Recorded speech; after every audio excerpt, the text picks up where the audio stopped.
Sel nädalal võitis Abdullah Sayed Michigani osariigis USA senati demokraatide eelvalimised, mis on Michigani rahva jaoks õnnetus. Nüüd nimetavad DSA inimesed seda progressiivseks läbimurdeks, rohujuure tasandi imeks.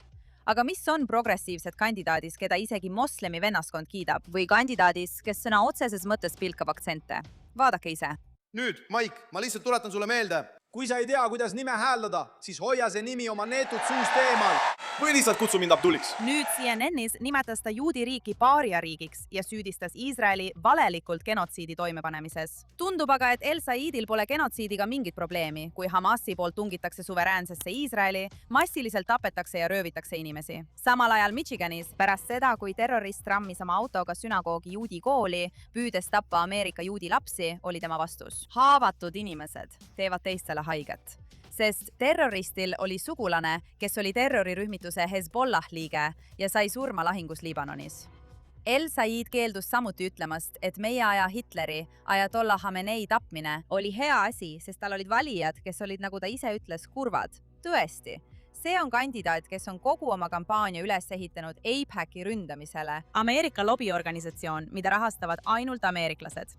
Kui ta on oma mainet üles ehitanud välismõjude tagasilükkamisele, siis tema enda kampaania võttis vaikselt vastu üle $115 000 annetajatelt.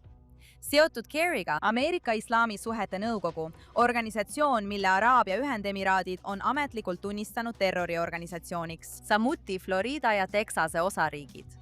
Annetajate nimekirjas on Kerry riikliku juhatuse esimees, selle riiklik laekur ja Kerry enda tegevdirektor Nihad Awad. See sama mees, kes ütles, et tal oli hea meel näha Hamasi 7. oktoobril Gazast välja murdmas ning et El Saidi enda äi on üks tema kampaaniat toetava Superpacki suurimaid rahastajaid. See äi kuulub Põhja-Ameerika Islamiühingu asutamiskomiteesse, mis on veel üks organisatsioon, mida nimetati Ameerika ajaloo suurimas terrorismi rahastamise kohtuasjas süüdistust esitamata kaasvandenõulaseks.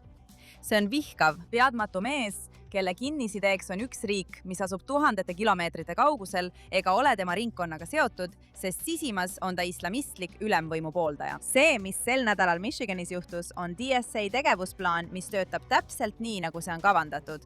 Nad tahavad luua Kerry rahast ja moslemi vennaskonna poolehoiust koosnev koalitsioon, mida toetavad krooniliselt netis elavad striimerid ja siis teeselda, et see ongi see, mida Ameerika avalikkus tahab. See on demokraatliku partei jaoks tõsine häirekell. Ärgake üles, demokraadid!